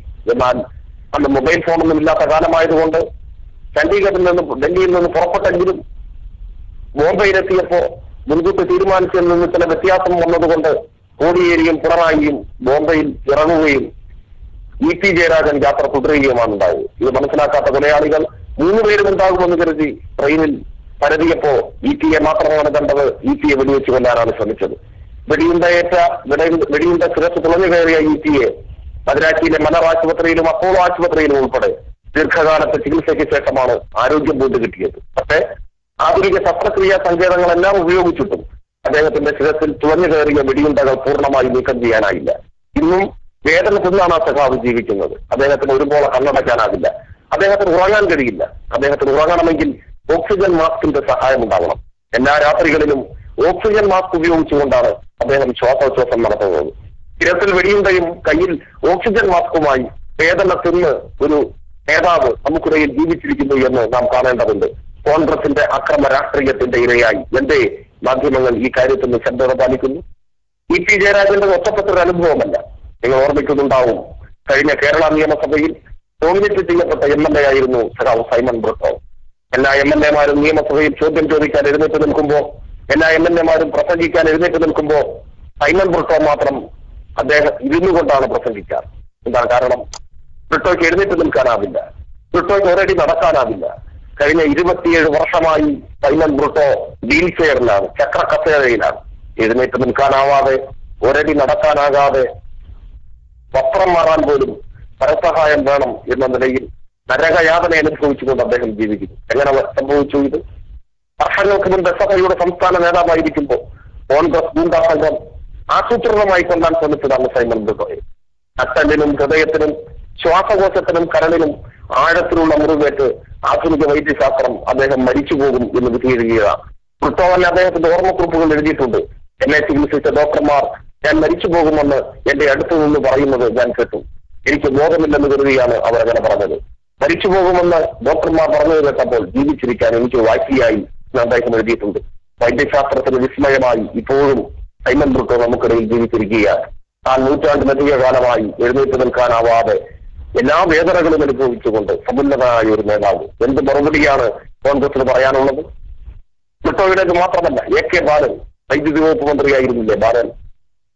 തലശ്ശേരി ബ്രണ്ണൻ കോളേജിൽ കോൺഗ്രസിന്റെ ആക്രമണത്തിന്റെ മുൻപിൽ കഠാരമുനയിൽ നിന്ന് തലനാരിഴയ്ക്ക് ജീവൻ രക്ഷപ്പെട്ട നേതാവായിരുന്നു AK ബാലൻ. AK ബാലനെ കൊല്ലാൻ വന്ന അക്രമി സംഘമാണ് സഖാവ് AK ബാലനെ കൊലപ്പെടുത്താനുള്ള ശ്രമത്തിനിടയിൽ അതിനിടയിൽ വന്നു ചാടിയ കോളേജ് യൂണിയന്റെ ഊർജ്ജസ്വലനായ നേതാവ് SFIയുടെ നേതാവ് ഒരു പക്ഷേ ഇന്ന് ജീവിച്ചിരുന്നുവെങ്കിൽ ഉന്നതമായ സ്ഥാനങ്ങൾ വഹിക്കേണ്ടിയിരുന്ന മുഹമ്മദ് അഷറഫിനെ കൊലപ്പെടുത്തിയത്. അങ്ങനെ എത്രയെത്ര അനുഭവങ്ങൾ. പത്തനംതിട്ട കാത്തോലിക്കറ്റ് കോളേജിലെ SFIയുടെ ഉശിരനായ നേതാവ് CB ജോസിനെ മൃഗീയമായി കൊലപ്പെടുത്തിയത് ഈ കോൺഗ്രസ് കാപാലിക സംഘമായിരുന്നില്ലേ? വെട്ടുകൊണ്ട് കോളേജ് ക്യാമ്പസിൽ വീണ ജോസ് മുട്ടുകാലിനിടഞ്ഞ് അവിടുത്തെ പൈപ്പിന്റെ ചുവട്ടിലേക്ക് അവസാനമായി ഒരു തുള്ളി വെള്ളം കുടിക്കാൻ പോയപ്പോ ആ പൈപ്പിന്റെ അടുത്തെത്തുന്നതിന് മുൻപ് തന്നെ അദ്ദേഹത്തെ വെട്ടി കഷണങ്ങളായി നുറുക്കുകയാണ് ചെയ്തത്. ആ കേസിലെ സാക്ഷിയായിരുന്നു MS പ്രസാദ്. ആ കേസിലെ പ്രതികൾ ശിക്ഷിക്കപ്പെടുമെന്ന് കണ്ടപ്പോ ആ കേസിലെ സാക്ഷിയെ കൂടി കൊന്ന് ആ കേസിൽ നിന്ന് രക്ഷപ്പെടാനുള്ള ലോകത്താരും ചിന്തിക്കാത്ത മൃഗീയതയാണ്, ക്രൂരതയാണ് കോൺഗ്രസ് ചിന്തിച്ചത്. അങ്ങനെയാണ് ഒരു തിരുവോണ ദിവസം പത്തനംതിട്ടയിലെ ചിറ്റാറങ്ങാടിയിൽ വെച്ച് ജോസ് കൊലക്കേസിലെ ഒന്നാം സാക്ഷിയായ MS പ്രസാദിനെയും മൃഗീയമായി വകവരുത്തിയത്. ഇങ്ങനെ എത്രയെത്ര സംഭവങ്ങൾ കേരളത്തിന്റെ രാഷ്ട്രീയ ചരിത്രത്തിൽ CPIM പ്രവർത്തകർക്ക് നേരെ, വർഗ ബഹുജന സംഘടനകളുടെ പ്രവർത്തകർക്ക് നേരെ, നേതാക്കന്മാർക്ക് നേരെ കോൺഗ്രസും RSSും മുസ്ലിം ലീഗും ആസൂത്രിതമായി ഉയർത്തിക്കൊണ്ടുവന്നിട്ടുണ്ട്. അതിനെയെല്ലാം അതിജീവിച്ച് വളർന്നു വന്നവരാണ് കേരളത്തിന്റെ CPIM. എണ്ണിയാലൊടുങ്ങാത്ത സഖാക്കളെ നഷ്ടപ്പെടുമ്പോൾ, അവരൊക്കെയും രക്തസാക്ഷിത്വം ഭരിക്കുമ്പോൾ അതിന്റെ എല്ലാം വേദന മനസ്സിലാക്കിയിട്ടുള്ളവരാണ് നാം. ഒരു സഖാവ് കൊല്ലപ്പെടുമ്പോൾ, ഒരു സഹപ്രവർത്തകൻ കൊല്ലപ്പെടുമ്പോൾ മനസ്സിലുണ്ടാവുന്ന വേദന എത്ര എന്ന് ആരും CPIMനെ പഠിപ്പിക്കേണ്ടതില്ല. ഞങ്ങളത് നന്നായി അനുഭവിച്ചു വന്നവരാണ്. ആ വേദന ഞങ്ങൾക്ക് നന്നായിട്ടറിയാം. അതുകൊണ്ട് തന്നെ ഞങ്ങളുടെ കൈകൊണ്ട് ആരും ഒരിക്കലും കൊല ചെയ്യപ്പെട്ടു കൂടാ എന്ന നിലപാട്, എന്ന കാർക്കശ്യം എന്നും പുലർത്തിയിട്ടുള്ള പ്രസ്ഥാനമാണ് CPIM. ആ നിലപാടിന്റെ ഭാഗമായിട്ടാണ് ഇപ്പോഴും പല CPIM പ്രവർത്തകരുടെയും കൊലയാളികൾ പോലും കേരളത്തിൽ സ്വൈര്യവിഹാരം നടത്തിക്കൊണ്ടിരിക്കുന്നത് എന്ന് നാം കാണേണ്ടതായിട്ടുണ്ട്. ഒഞ്ചേട്ട സംഭവത്തിലേക്ക് തന്നെ നമുക്ക് മടങ്ങി വരാം. TP ചന്ദ്രശേഖരൻ, അദ്ദേഹത്തോടൊപ്പമുള്ളവർ ഒരു ഘട്ടത്തിൽ CPIMുമായി തെറ്റിപ്പിരിക്കുകയുണ്ടായി. അവരെ പാർട്ടി പുറത്താക്കുന്ന നിലയുണ്ടായി. അത് യാഥാർത്ഥ്യമാണ്. അവർ സ്വീകരിച്ച നിലപാടുകളുമായി പാർട്ടി ഉണ്ടായിരുന്നില്ല. യോജിക്കാൻ കമ്മ്യൂണിസ്റ്റ് പാർട്ടിക്ക് സാധിക്കുമായിരുന്നില്ല. സ്വാഭാവികമായും അത്തരം ആളുകൾക്ക് പാർട്ടിയിൽ നിന്ന് പുറത്തു പോകേണ്ടതായി വന്നു. എന്നാൽ അവരെ എക്കാലവും അകറ്റി നിർത്തുന്ന സമീപനമോ, അവരെ ഏറ്റവും വലിയ ശത്രുക്കളായി നിലപാട് സ്വീകരിക്കുന്ന സമീപനമോ അല്ല CPIM സ്വീകരിച്ചത്. മറിച്ച് പിശക് പറ്റിയ സഖാക്കളെ തിരിച്ചു കൊണ്ടുവരുന്നതിനുള്ള ആത്മാർത്ഥമായ പരിശ്രമമാണ് നടത്തിയത്.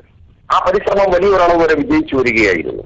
നിങ്ങൾ ഓർക്കണം, ഇവർ TP ചന്ദ്രശേഖരന്റെ നേതൃത്വത്തിൽ CPIMൽ നിന്ന് അകന്നതിന് ശേഷം അവിടെ ലോക്സഭാ തെരഞ്ഞെടുപ്പിൽ ഇടതുപക്ഷത്തിന്റെ സ്ഥാനാർത്ഥി CPIM സ്ഥാനാർത്ഥി പരാജയപ്പെട്ടു. അതിനുശേഷം വന്ന പഞ്ചായത്ത് തെരഞ്ഞെടുപ്പിൽ ആ പഞ്ചായത്തിൽ ഞങ്ങൾ പരാജയപ്പെട്ടു. അവിടെ കോൺഗ്രസുമായി ചേർന്ന് TP ചന്ദ്രശേഖരന്റെ നേതൃത്വത്തിലുള്ള പാർട്ടി അധികാരം പിടിച്ചെടുക്കുന്നവരെയുണ്ടായി. എന്നാൽ അപ്പോഴെല്ലാം ആ വിഭാഗത്തിൽപ്പെട്ട ആളുകളുമായി ആശയവിനിമയം നടത്തിക്കൊണ്ട് അവർക്ക് പറ്റിയ രാഷ്ട്രീയമായ ആശയപരമായ പിശക് അവരെ ബോധ്യപ്പെടുത്തി അവരെ തിരിച്ചു കൊണ്ടുവരാനുള്ള ശ്രമമാണ് പാർട്ടി ക്ഷമയോടെ നടത്തിക്കൊണ്ടിരുന്നത്. ആ ശ്രമങ്ങളുടെ എല്ലാം ഭാഗമായി ശ്രീ TP ചന്ദ്രശേഖരനോടൊപ്പം CPIMൽ നിന്ന് അകന്നു പോയിരുന്ന വലിയൊരു വിഭാഗം പാർട്ടിയിലേക്ക് തിരിച്ചു വന്നു. ഘട്ടം ഘട്ടമായി ആളുകൾ തിരിച്ചു വന്നു. അങ്ങനെ തിരിച്ചു വന്നതിന്റെ ഫലമായിട്ടാണ് ഏറ്റവും ഒടുവിൽ നടന്ന നിയമസഭാ തെരഞ്ഞെടുപ്പിൽ വടകര നിയമസഭാ മണ്ഡലത്തിൽ ഇടതുപക്ഷ മുന്നണിയുടെ സ്ഥാനാർത്ഥിയാണ് വിജയിച്ചത്. അതാണ് നാം കാണേണ്ട മാറ്റം. ലോക്സഭയിലും പഞ്ചായത്തിലും എല്ലാം പരാജയപ്പെട്ടെങ്കിൽ അതിനെല്ലാം ശേഷം നടന്ന നിയമസഭാ തെരഞ്ഞെടുപ്പിൽ അവിടെ നടന്ന പാർട്ടിക്ക് അനുകൂലമായ CPIM-ന് അനുകൂലമായ ഒരു ധ്രുവീകരണം, ഒരു മാറ്റം, അതിന്റെ ഫലമായിരുന്നു നിയമസഭാ തെരഞ്ഞെടുപ്പിൽ ഇടതുപക്ഷത്തിന് വിജയിക്കാൻ കഴിഞ്ഞു വന്നത്. ആ അർത്ഥത്തിൽ ശ്രീ TP ചന്ദ്രശേഖരന്റെ പാർട്ടി അവിടെ ദുർബലമായി വരികയായിരുന്നു. അതിൽപ്പെട്ട ഗണ്യമായ ആളുകൾ CPIM-ലേക്ക് തിരിച്ചു വരികയായിരുന്നു. ബാക്കിയുള്ളവരും ഇന്നല്ലെങ്കിൽ നാളെ തിരിച്ചു വരേണ്ടിയിരുന്നവരായിരുന്നു. അങ്ങനെ ഒരു ഘട്ടത്തിലാണ് ദൗർഭാഗ്യവശാൽ ഇങ്ങനെ ഒരു സംഭവം ഉണ്ടാകുന്നത് എന്നതും തീർച്ചയായും CPIM-നെ കൂടുതൽ ദുഃഖിപ്പിക്കുന്നതാണ്.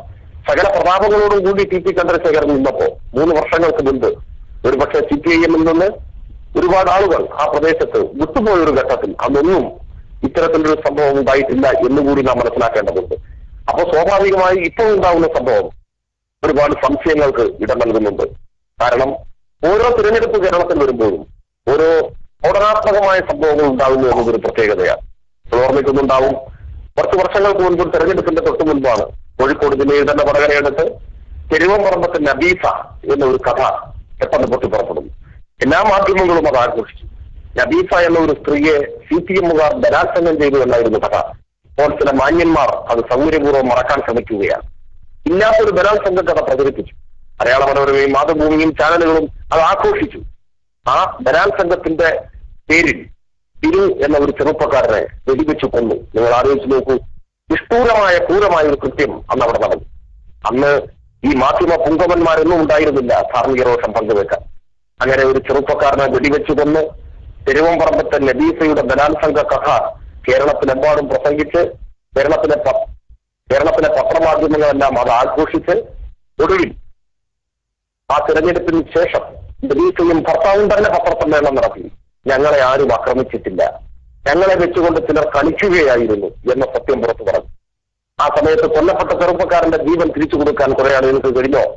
മുസ്ലിം ലീഗിന് കഴിഞ്ഞോ? മുസ്ലിം ലീഗിലെ തീവ്രവാദി വിഭാഗത്തിന് കഴിഞ്ഞോ? ഇന്ന് TP ചന്ദ്രശേഖരനെ കുറിച്ച് മുതലക്കണ്ണീരൊഴുക്കുന്നവർ എന്റെ പിന്നുവിനെ വിസ്മരിച്ചു കളയുന്നു.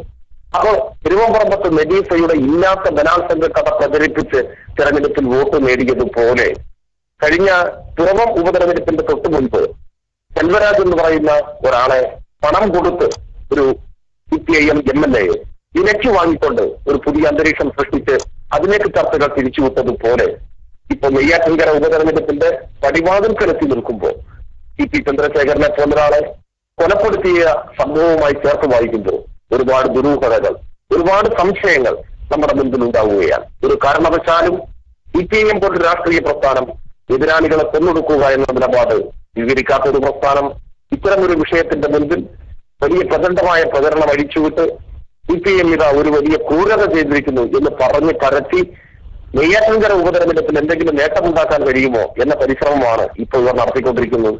ഇന്ന് നടത്തിയ ഹർത്താൽ തന്നെ നിങ്ങൾ നോക്കൂ, എന്ത് ആത്മാർത്ഥതയാണ് ആ ഹർത്താലിനുള്ളത്. ഹർത്താൽ കേരളത്തിൽ നടക്കുമ്പോഴാണ് നെയ്യാറ്റിൻകരയിൽ ഇന്ന് കേന്ദ്രമന്ത്രി വയനാട് രവി പങ്കെടുത്തുകൊണ്ടുള്ള യോഗം നടക്കുന്നു. ആ യോഗത്തിന് ഹർത്താൽ ബാധകമല്ല. അവരുടെ ഇലക്ഷൻ കമ്മിറ്റി ഓഫീസ് ഉദ്ഘാടനം ചെയ്യുന്നു, അതിന് ഹർത്താൽ ബാധകമല്ല. ആ യോഗത്തിൽ വെച്ച് വയനാട് രവി പച്ചയായി പ്രസംഗിക്കുന്നു, നെയ്യാറ്റിൻകരയിൽ ബാലറ്റിലൂടെ മറുപടി കൊടുക്കണം. എന്താണ് ഇതിന്റെ അർത്ഥം? മലപ്പുറത്തുനിന്ന് മുസ്ലിം ലീഗിന്റെ സമ്മേളനം നടക്കുന്നു, അതിന്റെ ഭാഗമായി വലിയ പരിപാടികൾ നടക്കുന്നു, അവിടെ ഹർത്താൽ ബാധകമല്ല. ലീഗിന്റെ പരിപാടികൾക്ക് ഹർത്താൽ ബാധകമല്ല, കോൺഗ്രസിന്റെ പരിപാടിക്ക് ഹർത്താൽ ബാധകമല്ല. ഞങ്ങൾ നെയ്യാറ്റിൻകരയിൽ DYFIയുടെ നേതൃത്വത്തിൽ ഒരു യുവജന ജാഥ നടത്തിക്കൊണ്ടിരിക്കുകയായിരുന്നു. ഇന്ന് ഹർത്താലിന്റെ പശ്ചാത്തലത്തിൽ TP ചന്ദ്രശേഖരൻ കൊല്ലപ്പെട്ട സാഹചര്യത്തിൽ ഞങ്ങൾ ആ ജാഥ നിർത്തിവെക്കുകയാണ് ചെയ്തത്. എന്നാൽ ആ മാന്യത പോലും കാണിക്കാൻ കോൺഗ്രസും ലീഗും തയ്യാറായിട്ടില്ല. അങ്ങനെ തയ്യാറാകാതെ മുതലക്കണ്ണീരൊടുക്കുകയാണ് ഇവർ ചെയ്തുകൊണ്ടിരിക്കുന്നത്. ഞാൻ കൂടുതൽ ദീർഘമായി ഈ ഒരു അവസരത്തിൽ എന്തെങ്കിലും സംസാരിക്കണമെന്ന് ആഗ്രഹിക്കുന്നില്ല. തുടക്കത്തിൽ പറഞ്ഞതുപോലെ ശ്രീ TP ചന്ദ്രശേഖരന്റെ ദാരുണമായ കൊലപാതകത്തിൽ ഈ കേരളം മുഴുവൻ ദുഃഖിക്കുന്നുണ്ട്. അതിൽ കക്ഷി രാഷ്ട്രീയമില്ല, മരണത്തിൽ രാഷ്ട്രീയമില്ല. മരണം രാഷ്ട്രീയ മുതലെടുപ്പിന് ഉപയോഗിക്കാനും പാടില്ല. മരണത്തിന്റെ വ്യാപാരികളായി മരണം രാഷ്ട്രീയ മുതലെടുപ്പിന് ഉപയോഗിക്കുന്നവർ ഏറ്റവും ഹീനന്മാരാണ് എന്ന് നമ്മൾ തിരിച്ചറിയേണ്ടതുണ്ട്. കേരളത്തിന്റെ ഈ ദുഃഖം കക്ഷി രാഷ്ട്രീയത്തിന് അതീതമായിട്ടുള്ള ദുഃഖമാണ്. ഇതിൽ ഉയർന്നു വന്നിട്ടുള്ള ദുരൂഹതകൾ വളരെ ഗൗരവമുള്ളതാണ്. അന്വേഷണം ശരിയായ ദിശയിൽ നടക്കണം. എല്ലാ പ്രതികളെയും പിടികൂടണം. ഒരിക്കലും ഇത്തരം സംഭവങ്ങൾ ആവർത്തിക്കാൻ പാടില്ല. രാഷ്ട്രീയം ആശയ സമരമായി വാർത്ത മുൻപോട്ട് കൊണ്ടുപോകാനും എല്ലാവരും തയ്യാറാവേണ്ടതുണ്ട്, എല്ലാവർക്കും കഴിയേണ്ടതുണ്ട്. എന്നാൽ ഇത്തരമൊരു കൊലപാതകത്തിന്റെ പേര് പറഞ്ഞ് CPIM-നെ പ്രതിക്കൂട്ടിൽ നിർത്തി ഞങ്ങളെ അങ്ങ് ഭക്ഷിച്ചു കളയാം എന്നൊന്നും ആരും ധരിക്കുകയും വേണ്ട. ആവർത്തിച്ച കൊലപാതകങ്ങളെ നേരിട്ട് വളർന്നു വന്ന പ്രസ്ഥാനമാണ് ഈ പ്രസ്ഥാനം. ഞാൻ മുൻപ് സൂചിപ്പിച്ചതുപോലെ അഴീക്കോടനും കുഞ്ഞാലിയുമെല്ലാം മൃഗീയമായി കൊല ചെയ്യപ്പെടുന്നത് നോക്കി നിൽക്കേണ്ടി വന്ന ഒരു പാർട്ടിയാണ് ഈ പാർട്ടി. ഇപ്പോ ഒരു കൊലപാതക കേസ് CPIM-ന്റെ മുകളിൽ ഇടാൻ പറ്റുമോ എന്നൊരു ശ്രമം നടത്തി നോക്കുകയാണ്. ആ ശ്രമം കേരളത്തിൽ വിജയിക്കാൻ പോകുന്നില്ല. ഞങ്ങൾ ചെയ്യാത്ത ഒരു തെറ്റ്, ആ തെറ്റിന്റെ ഉത്തരവാദിത്വം ഞങ്ങൾക്ക് ഏറ്റെടുക്കേണ്ടതായ യാതൊരാവശ്യവുമില്ല. ഈ സമയത്ത് ഒറ്റ സംഭവം കൂടി സൂചിപ്പിക്കാൻ ഞാൻ ആഗ്രഹിക്കുകയാണ്. പ്രായമുള്ള ആളുകൾ ഒരു പക്ഷെ ഓർമ്മിക്കുന്നുണ്ടാവും പഴയ ഒരു ചവറ സരസന്റെ കഥ. നീണ്ടകരയിൽ ചവറ സരസൻ എന്നൊരാളെ ഇടതുപക്ഷക്കാർ കൊന്നു എന്നായിരുന്നു പ്രചരണം. അദ്ദേഹത്തെ കൊലപ്പെടുത്തി എന്ന കഥ വ്യാപകമായി പ്രചരിപ്പിച്ചു. അദ്ദേഹം അപ്രത്യക്ഷനായി.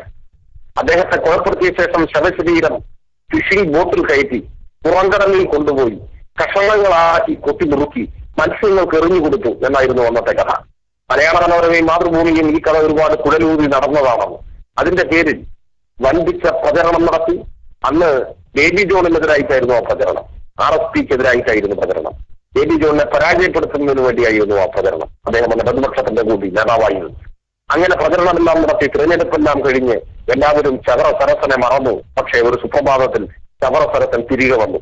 അന്ന് ഈ കൊലപാതക കഥ പ്രസംഗിച്ചവർ, ഈ കഥ പ്രചരിപ്പിച്ചവർ നിശബ്ദരായി നാണം കെട്ട് ജനങ്ങളുടെ മുൻപിൽ ചൂങ്ങിപ്പോകുന്നതിനാണ് കേരളം സാക്ഷ്യം വഹിച്ചത്. സെൽവരാജ് CPIM-ൽ നിന്ന് രാജിവെക്കുന്നു എന്ന് പറഞ്ഞപ്പോ ഞങ്ങളൊന്നും പറഞ്ഞിട്ടില്ല എന്ന നിലപാടാണ് ഉമ്മൻചാണ്ടിയും രമേശ് ചെന്നിത്തലയും കേരള രാഷ്ട്രീയത്തിലെ ഏറ്റവും നെറികെട്ട മനുഷ്യനായ PC ജോർജും പറഞ്ഞത്. എന്നാൽ ഉടനെ തന്നെ തെളിവുകൾ വന്നു. PC ജോർജുമായി ഫോണിൽ തുടർച്ചയായി സംസാരിച്ചതിന്റെ തെളിവുകൾ വന്നു. ഇപ്പോഴിതാ ഈ കഴിഞ്ഞ ദിവസം അദ്ദേഹം ഏതോ ഒരു ടെലിവിഷൻ ചാനലിന്റെ ചർച്ചയിൽ പറഞ്ഞു എന്നാണ് ഞാൻ മനസ്സിലാക്കുന്നത്. സെൽവരാജിന്റെ രാജിക്ക് പിന്നിൽ ഒരു ടീം വർക്ക് ഉണ്ടായിരുന്നു. ഈ കാര്യങ്ങളൊക്കെ ഞങ്ങൾ ആലോചിച്ചിരുന്നു. സ്പീക്കറെ കാണാനുള്ള സമയം ഞാനാണ് വാങ്ങിക്കൊടുത്തത് എന്നെല്ലാം പറഞ്ഞുകൊണ്ടാണ്. അതുപോലെ ശ്രീ TP ചന്ദ്രശേഖരന്റെ വധത്തിന്റെ പിന്നിലും രാഷ്ട്രീയ താല്പര്യത്തോടെയുള്ള ഒരു ടീം വർക്ക് ഉണ്ടായിരുന്നോ എന്ന ആശങ്ക കേരളത്തിലുണ്ട്. അങ്ങനെ ഒരു ടീം വർക്ക് ഉണ്ടാകാതിരിക്കട്ടെ എന്ന് ആഗ്രഹിക്കാനേ ഇപ്പൊ നമുക്കാവൂ. ഏതായിരുന്നാലും ഈ ഒരു സന്ദർഭത്തിൽ കൊല ചെയ്യപ്പെട്ടുപോയ മുൻപ് CPIM-ന്റെ ഉശിരനായ പ്രവർത്തകനായിരുന്ന ഇടക്കാലത്ത് അഭിപ്രായ വ്യത്യാസങ്ങളുടെ പേരിൽ പാർട്ടിയുമായി അകന്നുവെങ്കിലും അദ്ദേഹത്തോടൊപ്പമുള്ളവരെ പോലെ എന്നെങ്കിലും അദ്ദേഹവും ശരിയായ നിലപാട് സ്വീകരിക്കുമെന്ന് നാം പ്രതീക്ഷിച്ചിരുന്ന TP ചന്ദ്രശേഖരന്റെ വധത്തിൽ ഉള്ള ദുഃഖവും വേദനയും ശക്തമായ പ്രതിഷേധവും ഒരിക്കൽ കൂടി ഞാൻ പ്രകടിപ്പിക്കുന്നു. അതോടൊപ്പം അതിനെ രാഷ്ട്രീയമായി മുതലെടുപ്പിന് വേണ്ടി ശ്രമിച്ച് CPIM-ന്റെ തലയിലിടാനുള്ള ശ്രമം ഈ കേരളീയ സമൂഹത്തിന്റെ ചരിത്രത്തിൽ മുൻപ് പലവട്ടം ആവർത്തിച്ചിട്ടുള്ള വലതുപക്ഷത്തിന്റെ നെറികേടിന്റെ തുടർച്ച മാത്രമാണെന്ന് ഈ നാട് തിരിച്ചറിയുമെന്ന കാര്യത്തിലും ഒരു സംശയവും CPIM-ന്. ഇത്രയും പറഞ്ഞുകൊണ്ട് ഞാൻ എന്റെ വാക്കുകൾ അവസാനിപ്പിക്കുന്നു. ഈ പ്രത്യേക സാഹചര്യത്തിൽ പ്രവാസികളായ പല രാജ്യങ്ങളിലായി ജോലി ചെയ്തുകൊണ്ടിരിക്കുന്ന പവർ ഓഫ് യൂത്തിന്റെ ഭാഗമായിട്ടുള്ള എല്ലാവരോടും ഈ സാഹചര്യത്തിൽ സംസാരിക്കാൻ കഴിഞ്ഞതിനുള്ള നന്ദിയും ഞാൻ ഈ അവസരത്തിൽ സഖാവിനായിട്ട് ഒന്ന് പരിചയപ്പെടാനും സഖാവിന് അഭിവാദ്യം പറയാനും വേണ്ടിയിട്ട് ഒരുപാട് സഖാക്കൾ ഇവിടെ റെഡി ആയിട്ടുണ്ട്. അതുകൂടെ സഖാവ് കേൾക്കണം. ഓക്കെ, സഖാവ് ബഷീർ മൈക്കിൽ വന്നോളൂ എത്രയും പെട്ടെന്ന്. പ്രിയമുള്ള സഖാക്കളെ, സുഹൃത്തുക്കളെ, ബഹുമാനപ്പെട്ട നേതാവ് സഖാവ് സ്വരാജ്, എന്തായാലും ഇവിടെ വളരെ ചുരുക്കിയാണ് സഖാവിനോട് അഭിവാദ്യം പറയുന്നത്. ദൃശ്യമാധ്യമങ്ങളിൽ വന്ന വാർത്തകൾ, ആ വാർത്തകൾ കണ്ടുകൊണ്ട് ഇതിന്റെ യഥാർത്ഥ രൂപം എന്താണെന്നറിയാത്ത ഈ അവസ്ഥയിൽ സഖാവിനെ പോലുള്ള ഒരാൾ നമ്മുടെ കൂട്ടായ്മയിൽ വന്നുകൊണ്ട് അതിന്റെ സത്യസന്ധത എന്തെന്ന് വളരെ മനസ്സിലാവുന്ന രൂപത്തിൽ പറഞ്ഞ സഖാവിന് ഈ കൂട്ടായ്മയുടെ പേരിൽ 1000 വിപ്ലവ അഭിവാദ്യങ്ങൾ അർപ്പിക്കുകയാണ്. എൻ്റെ പേര് ബഷീർ എന്നാണ്. സഖാനാറെ ഞാൻ വിളിക്കാറുണ്ട്. ഞാൻ നാട്ടില് പാലക്കാട് ജില്ലയിലാണ്. ഇപ്പൊ സംസാരിക്കുന്നത് ദുബായിൽ നിന്ന്. എന്തായാലും ഞാൻ സമയം വഹിക്കുന്നില്ല. ലാൽസലാം.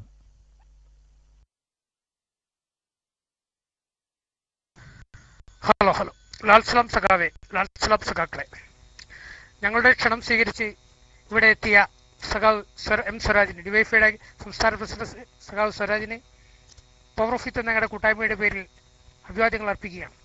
ഇന്നത്തെ ദിവസം ിനുള്ളിൽ വളരെ വിശദമായി സംസാരിച്ച സഖാവ് സ്വരാജിന് ഈ കൂട്ടായ്മയുടെ പേരിൽ 1000 അഭിവാദ്യങ്ങൾ അർപ്പിക്കുകയാണ്. സഖാവെ, എൻ്റെ പേര് ശ്രീജിത്ത്. ഞാനിപ്പോൾ സംസാരിക്കുന്ന UAE-ൽ നിന്നുമാണ്. നാട്ടിൽ മലപ്പുറം ജില്ലയിലെ വളാഞ്ചേരിയാണ്. ലാൽസലാം.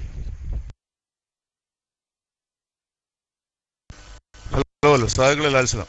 നമ്മളോട് ഇത്രയും നേരം ഇന്നത്തെ രാഷ്ട്രീയ സംഭവ വികാസങ്ങൾ പ്രത്യേകിച്ച് നമുക്കറിയാം. ഇന്ന് സഖാവ് TP കൊല ചെയ്യപ്പെട്ടിട്ടുള്ള എൻ്റെ പേരിൽ നമ്മുടെ പാർട്ടി ഇന്ന് നേരിട്ടുകൊണ്ടിരിക്കുന്ന കുപ്രചരണങ്ങൾ നേരിട്ടുകൊണ്ടിരിക്കുകയാണ്. അപ്പോൾ ഇതിനെപ്പറ്റി വിശദമായിട്ട് CPM-ൻ്റെ നിലപാടും വ്യക്തമാക്കാൻ വേണ്ടി നമ്മുടെ റൂമിലെത്തി സംസാരിച്ച സഖാവിന് 1000 അഭിവാദ്യങ്ങൾ അർപ്പിച്ചുകൊണ്ട് നിർത്തുന്നു. സഖാവെ, എൻ്റെ പേര് രവി. ഞാനിപ്പോൾ സംസാരിച്ചുകൊണ്ടിരിക്കുന്നത് കുവൈറ്റിൽ, നാട്ടിൽ മലപ്പുറം ജില്ലയിലെ വളാഞ്ചേരി. ലാൽസലാം സഖാവെ.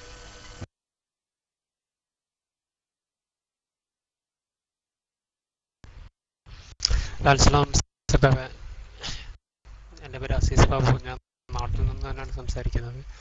സഖാവ്, ഒരുപാട് നന്ദിയുണ്ട്.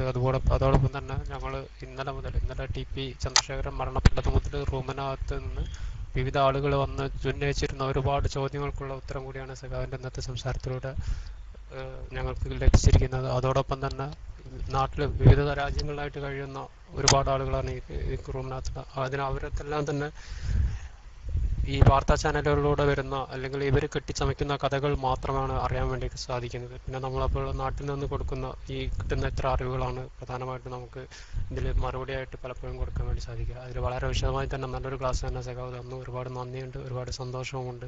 എല്ലാവിധ അഭിവാദ്യങ്ങളും നേരുന്നു. ലാൽസലാം.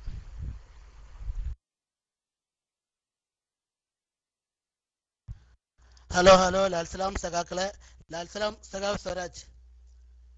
ഈ വൈകിയ വേളയിൽ ഞങ്ങളോട് സംസാരിച്ച DYFIയുടെ സംസ്ഥാന പ്രസിഡന്റ് സഖാവ് സ്വരാജിന് 1000 അഭിവാദ്യങ്ങൾ നേരുകയാണ്. അതുപോലെ തന്നെ ഈ ഒരു നല്ല ചർച്ചയിൽ ഞങ്ങൾക്ക് നല്ല നിർദ്ദേശങ്ങൾ തന്ന സഖാവിനെ ഞങ്ങൾ അഭിനന്ദിക്കുകയാണ്. ഞാൻ സൗദി അറേബ്യയിലെ ജിദ്ദയിൽ നിന്നുമാണ് സംസാരിക്കുന്നത്. സഖാവ്, മലപ്പുറം ജില്ലയിലെ കോട്ടക്കലാണ് എൻ്റെ സ്വദേശം. എൻ്റെ പേര് ഹംദാനാണ്. സഖാവിനെ തന്നെ അറിയാം, ഞാൻ സഖാവിനെ പരിചയപ്പെട്ടിട്ടുണ്ട്. ഏതായാലും എല്ലാവർക്കും ലാൽസലാം നൽകിക്കൊണ്ട് ഞാൻ മൈക്ക് റിലീസ് ചെയ്യുന്നു. ലാൽസലാം സഖാക്കളെ. ലാൽസലാം സഖാവ് സ്വരാജ്.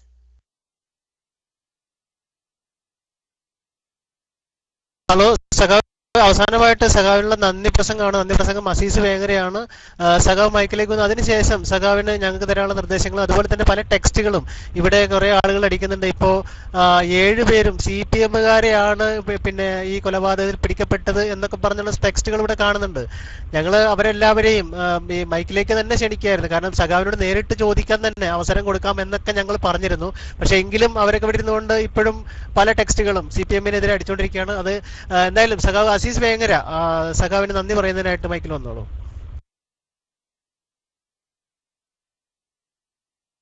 ഹലോ ലാൽസലാം സഖാവ്. ഇപ്പോൾ നാട്ടിലെ സമകാലിക രാഷ്ട്രീയങ്ങളും അതുപോലെ തന്നെ നമ്മുടെ സഖാവ് ചന്ദ്രശേഖരന്റെ കൊലപാതകങ്ങളെ കുറിച്ചൊക്കെ ഇവിടെ ഞങ്ങൾക്ക് അറിഞ്ഞുകൊണ്ടിരിക്കുന്നത് ഇവിടെ വലതുപക്ഷ മാധ്യമങ്ങൾ ഞങ്ങളിൽ ഈ പ്രചരിപ്പിക്കുന്ന കള്ളക്കഥകൾ തന്നെയായിരുന്നു.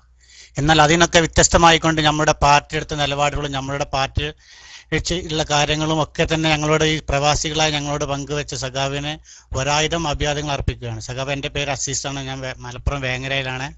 ഞാൻ സംസാരിക്കുന്ന സൗദി അറേബ്യയിലെ മക്കയിൽ നിന്നാണ്. ഇനിയുമുള്ള നാളുകളിൽ സഖാവ് ഞങ്ങളെ ഒപ്പം വന്നുകൊണ്ട് ഞങ്ങൾക്ക് എല്ലാ നിർദ്ദേശങ്ങളും തരണമെന്ന് ഈ അവസരത്തിൽ ഞാൻ സഖാവിനോട് ആവശ്യപ്പെടുകയാണ്. കാരണം ഒട്ടനവധി സമയങ്ങൾ ഒരുപാട് പോയിട്ടുണ്ട് നാട്ടിലെ. സഖാവ് ഒരുപാട് തിരക്കുള്ള സമയം തന്നെ ആയിരിക്കും ഇപ്പോൾ എന്നുള്ളത് കൊണ്ട് ദീർഘിപ്പിച്ചൊരു സ്വാഗത പ്രസംഗത്തിലേക്കൊന്നും ഞാൻ കടക്കുന്നില്ല. അതുകൊണ്ട് സഖാവിന് എൻ്റെ പേരിലും ഈ പവർ ഓഫ് യൂത്തിൻ്റെ പേരിലും പ്രത്യേകിച്ച് സഖാ മുസ്തഫാക്കാറിൻ്റെ സഖാ നമ്മുടെ നാട്ടിൻ്റെ സഖാവിന് എന്തുകൊണ്ടാണ് കാരണവശാലും മൈക്കെടുക്കാൻ പറ്റുന്നില്ല. അതുകൊണ്ട് സഖാവിന് പ്രത്യേകം ഒരു അഭിവാദ്യം പറയാൻ പറഞ്ഞിട്ടുണ്ട്. സഖാവെ, ലാൽസലാം മൈക്ക് പറയുന്നു.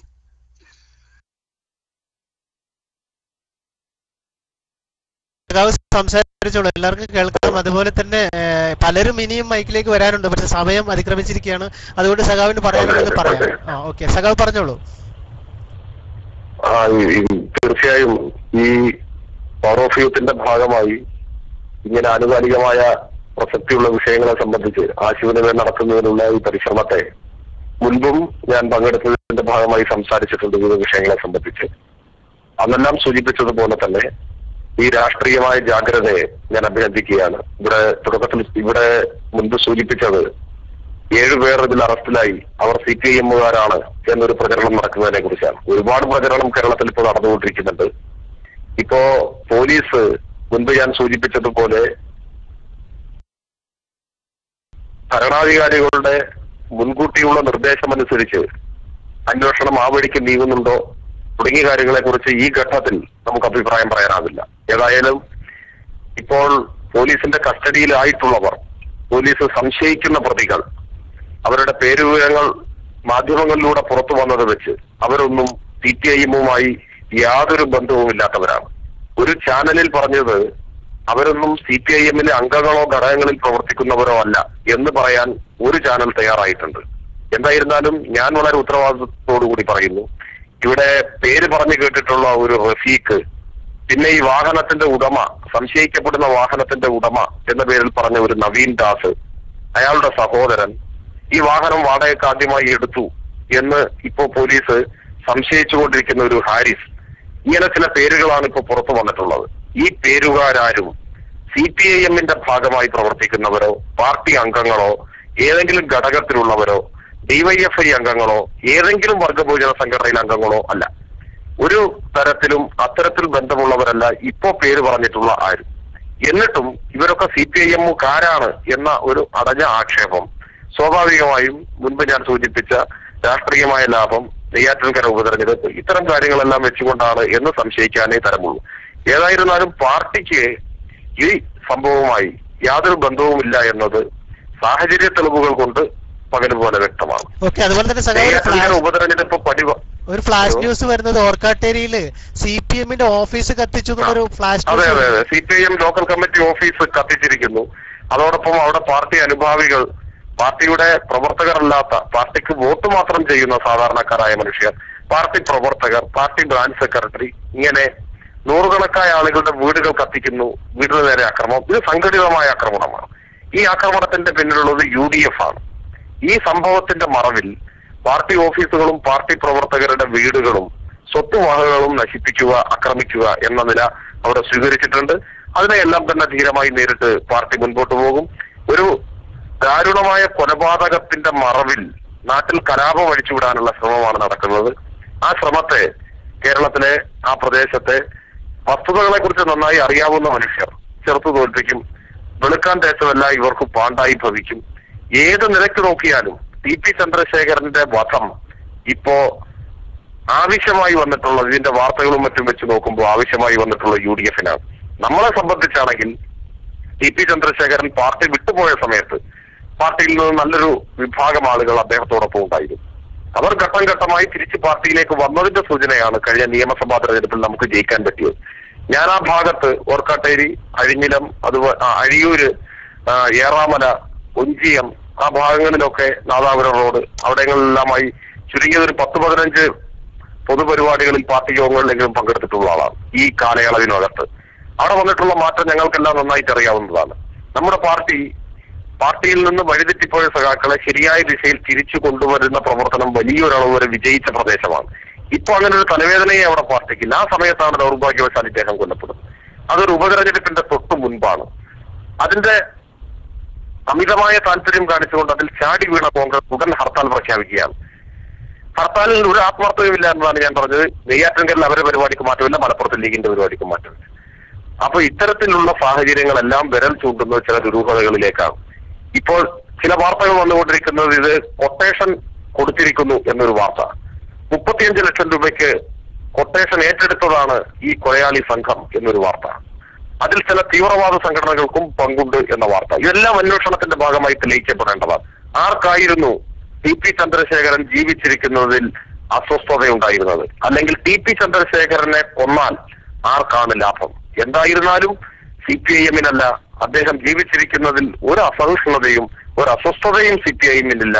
ഇന്നല്ലെങ്കിൽ നാളെ അദ്ദേഹവും CPIM-ന്റെ ഭാഗമായി വരേണ്ടവരാണ് എന്ന് കരുതുന്നവരാണ് ഞങ്ങൾ. കാരണം TP ചന്ദ്രശേഖരൻ നേതാവായിട്ടുള്ള ഇടതുപക്ഷ ഏകോപന സമിതിയുടെ തൃശൂർ ജില്ലാ കമ്മിറ്റിയുടെ പ്രസിഡന്റും സെക്രട്ടറിയും ഉൾപ്പെടെയുള്ളവർ ഏതാനും ദിവസങ്ങൾക്ക് മുൻപ് ആ സംഘടന തന്നെ തൃശൂർ ജില്ലയിലെ പ്രവർത്തനം അവസാനിപ്പിച്ച് CPIM-ലേക്ക് മടങ്ങി വന്നതാണ്. ഇപ്പൊ നമ്മുടെ മാധ്യമങ്ങൾ അതൊന്നും മിണ്ടുന്നില്ല. തൃശൂരിലെ ഇടതുപക്ഷ ഏകോപന സമിതിയുടെ ജില്ലാ പ്രസിഡന്റും സെക്രട്ടറിയും ഉൾപ്പെടെയുള്ളവർ ദിവസങ്ങൾക്ക് മുൻപ് ആ സംഘടന തൃശൂരിൽ പ്രവർത്തനം അവസാനിപ്പിച്ച് CPIM-ലേക്ക് മടങ്ങി വന്നു. ഒഞ്ചിയത്ത് ഭൂരിപക്ഷവും മടങ്ങി വന്നു. ഈ സമയത്താണ് ദൗർഭാഗ്യകരമായ ഈ സംഭവം ഉണ്ടായത് എന്ന് നമ്മൾ ആലോചിക്കേണ്ടതായിട്ടുണ്ട്. ഓക്കെ സഖാവെ, വളരെയധികം നന്ദിയുണ്ട്. ഇത്രയും വൈകിയ വേളയിലും ഞങ്ങളോട് സഹകരിച്ചതിൽ ഒരുപാട് നന്ദിയുണ്ട്. മറ്റൊരവസരത്തിൽ തീർച്ചയായിട്ടും അങ്ങേപ്പോലുള്ള നേതാക്കൾ ഇവിടെ എത്തിക്കാൻ സഖാവിനെ പോലുള്ളവർ എല്ലാ സഹായവും ഞങ്ങൾക്ക് ഉണ്ടാവണം എന്നുകൂടെ അഭ്യർത്ഥിച്ചുകൊണ്ട് സഖാവിന് ഒരുപാട് നന്ദിയുണ്ട്. ലാൽ സലാം സഖാവെ. എൻ്റെ പേര് ഷറഫുദ്ദീൻ. ഓക്കെ.